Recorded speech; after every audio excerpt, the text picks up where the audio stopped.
Hello, everyone, and welcome to the NFL Player Prop Show for the divisional round of the playoffs. My name is Dylan Bird, here once again on Sal Vetri's YouTube channel. We got 4 games this weekend, 2 on Saturday, 2 on Sunday, and as a result, we have 8 player props that we are going to talk about today. Now, first, before we get into that, just wanted to highlight last week where I went 3-2 on my player props for Sunday. I just did Sunday props here. The Saturday props were on my Patreon, but today, for this show, we will have both Saturday and Sunday props in this show, combining for that 8. Now, just before we get started, wanted to remind you that you could follow me on Twitter at sports_bird. That is where I will make any adjustments to my player props, where I will make additions, where I will make subtractions, where I will sub one in out for another, depending on what is going on before the game, injury news, or any other news that we may get. In addition, I also have my own YouTube channel, SportsBird, B-U-R-D. That channel is in the link below. Be sure to subscribe there.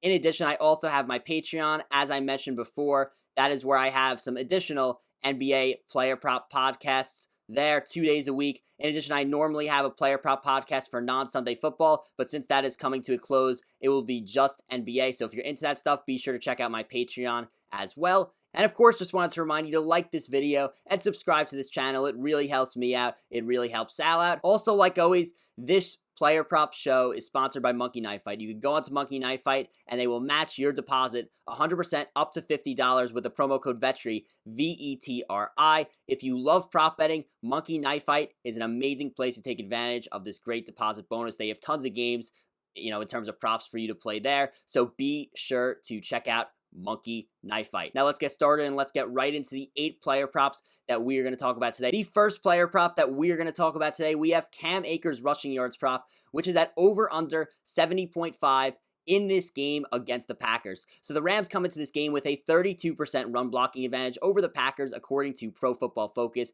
Jared Goff will start at quarterback. Obviously, last week, he didn't start. John Wolford started, but then John Wolford got hurt. Jared Goff came into the game with that injured thumb. Couldn't really throw the ball that well, and I don't expect him to be able to throw the ball that much better this week. And I do expect there to be an extra reliance on Cam Akers, especially in a game where you're trying to keep the Packers off the field. That really, really explosive offense led by probable MVP Aaron Rodgers, of course, and one of the best receivers, if not the best receiver in the league, Devante Adams. We'll be talking about him very shortly. But Cam Akers last week against the Seattle Seahawks, 28 carries for 131 yards rushing in the Rams win. He's had over 20 carries in 4 of his last 5 games. He's averaging 4.3 yards per carry this season. Additionally, this is a pretty favorable matchup for him. I mentioned the run blocking advantage from the Rams before. The Packers also rank 16th in run defense and 23rd in tackling, according to Pro Football Focus, so average to below average in those categories. Also looking at opponent rushing yards per game for the Packers, they rank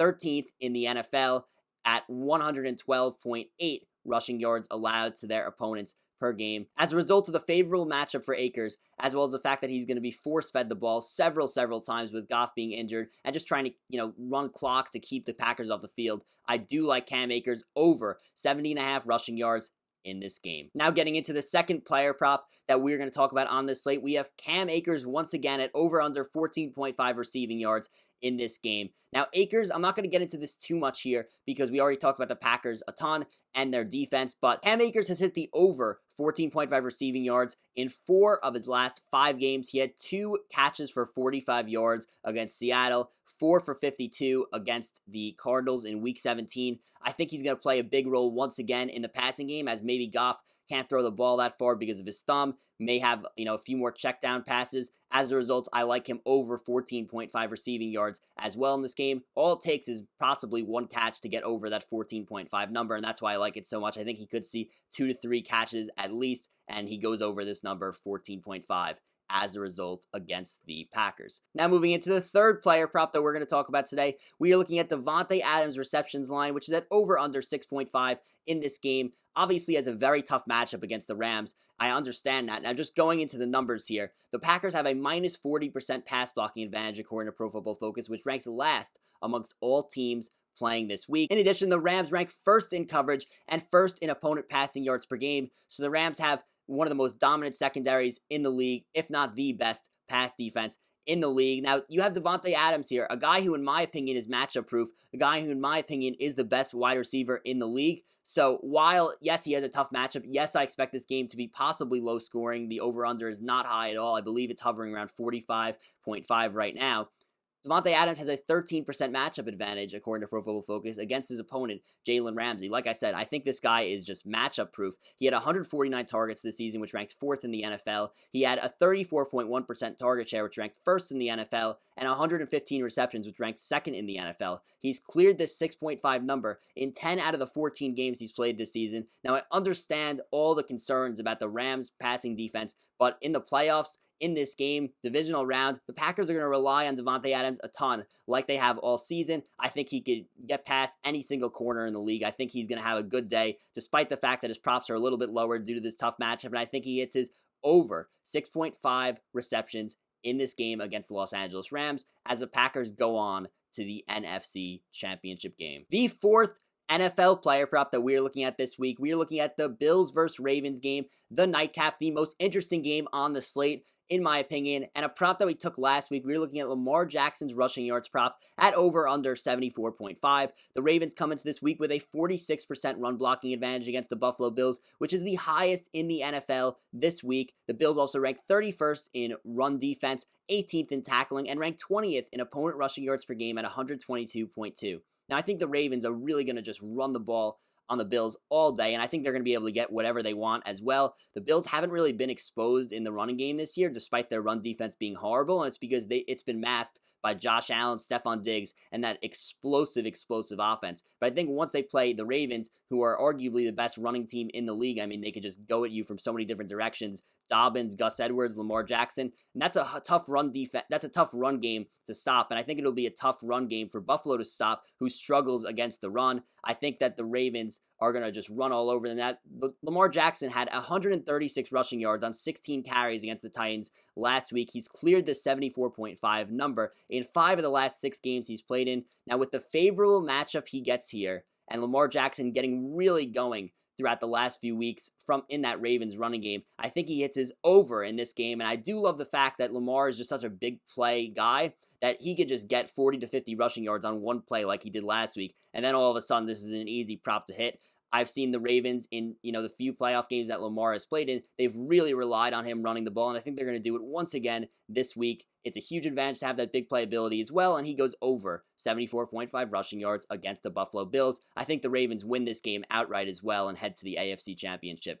Now moving on to the fifth player prop that we're going to talk about today, we have Patrick Mahomes' rushing yards prop at over under 16.5 in this game against the Cleveland Browns. So this is a line that is not really matchup based like a lot of the other ones are, but it's more based on what Mahomes has done this season running the football. We know that Mahomes isn't exactly a running quarterback, but he is a mobile quarterback, a very mobile quarterback. He averaged 4.2 carries per game for 20-point run rushing yards per game in the regular season. Patrick Mahomes has hit the over 16.5 rushing yards in 4 of his last 5 games. Now, a lot of these runs aren't designed. A lot of them are just where he tucks it and runs after, seeing no one open, but he's really, really good at that. As I said, he went over the 16.5 line in 4 of his last 5 games. The Browns have the 11th best pass rush in the NFL, according to Pro Football Focus, and the Chiefs, as a result, have a minus 15% pass blocking advantage this week. So I do think Mahomes will see some pressure at times and will have to run at times and scramble out of the pocket. His past performances, though, his past, just going over this number constantly is why I'm picking the over for Patrick Mahomes, 16.5 rushing yards in this game against the Cleveland Browns. The sixth player prop that we're going to talk about today, we are looking at Nick Chubb's receiving yards line, another one that we did last week, at over under 12.5 in this game against the Kansas City Chiefs. Now, Nick Chubb receiving yards, again, I've relied on it all season. I did it last week. It's been very, very successful. And he had around 9.5 was his over-under against the Steelers last week, which he ended up hitting. He had 4 receptions for 69 yards and a touchdown. So not only did he hit it, he absolutely shattered it. Chubb is only averaging 1.3 receptions per game for 12.5 receiving yards per game on the season, but that's something that's gone up a ton lately. He's cleared this over 12.5 receiving yards in 6 out of his last 7 games. All it may take is 1 reception for him to hit the over here, as we know that Nick Chubb is a guy who's extremely tough to tackle, very elusive. And if not, then it'll probably just take 2 receptions for him to go over this 12.5 number. It helps me a lot that the Chiefs are ranked 20th in tackling this year. That helps things, obviously. Nick Chubb already being a guy who's tough to bring down. Chiefs not very good at tackling. I think Nick Chubb goes over 12.5 receiving yards in this game against the Kansas City Chiefs. As long as they give me that low of a number, I'm going to continue to take it each week. The seventh player prop that we're going to talk about today, we are sticking with another Nick Chubb prop, and that is his rushing yards total, which is over under 67.5 in this game. Now, the Browns have a 35% run blocking advantage this week against the Chiefs, which ranks tied second amongst all teams playing this week. The Chiefs ranked 21st in run defense and 20th in tackling according to Pro Football Focus, and also ranked 19th in opponent rushing yards per game at 122.1. So it's a favorable matchup for Nick Chubb and the Browns, who also rank first in run blocking. The Browns have a great offensive line. They've ranked first in run blocking almost all year. The Browns are going to have to keep the Chiefs offense off the field if they want to win this game. They're going to have to rely on their strengths, which is running the football. They have two great backs, Chubb and Hunt. They are going to have to run the ball behind this great run blocking offensive line. And Chubb averaged 88.8 rushing yards per game during the regular season on 15.8 carries per game. He's hit the over 67.5 rushing yards in 9 of his 13 games played this season, including the last 2 weeks. I think the reliance on Chubb is going to be huge in this game, especially if Cleveland is going to have a chance to win this game. And I think that Chubb goes over 67.5 rushing yards in this game. The eighth and final player prop that we're going to talk about today, we're looking at Mike Evans' receptions line, which is at over under 4.5 in this game. Another prop that I had last week. Evans comes in with a 43% matchup advantage over Marshawn Lattimore. He had 6 receptions for 119 yards last week, so he hit the over on yards, over in receptions. New Orleans ranks 5th in opponent passing yards per game at 215.5, but ranked 18th in coverage. So they're a good defense in terms of yards allowed, but they're not a good defense in terms of actual coverage. I think the Bucs are going to rely on Mike Evans like they have been the last few games. He has cleared this 4.5 receptions number in 3 of his last 4 games. Again, the Bucs have really relied on Mike Evans down the stretch here. I think they're going to rely on him again. It's the second round of the playoffs. They're going to need to rely on him, especially against this good Saints team, good Saints defense. I think that Mike Evans goes over 4.5 receptions in this game. And that's a wrap for the NFL Player Prop Show for the divisional round of the playoffs. I've had a great time doing this year. I cannot believe that we're almost coming to a close here, but we got some great playoff football still left. A great weekend with 2 games on Saturday, 2 games on Sunday. Now, just a reminder that if you haven't already, be sure to like this video. Be sure to subscribe to this channel. It really helps Sal out. It really helps me out as well. In addition, be sure to follow me on Twitter at sports_bird for my commentary on the props or commentary on the picks. If you have any other questions, feel free to tweet at me. Feel free to ask them, and I'll be sure to get back to you. You know, it's one of the things I love doing with this. I love the interaction on social media as well as actually making these videos. So be sure to follow me there. I'll also be, possibly adding picks. So just keep an eye out on that. Also, be sure to check out my YouTube channel, SportsBird. Be sure to check out my Patreon as well. So check out all these things. Follow me on Twitter, like the video, subscribe to the channel, and goodbye, everyone. Good luck with your prop betting this week.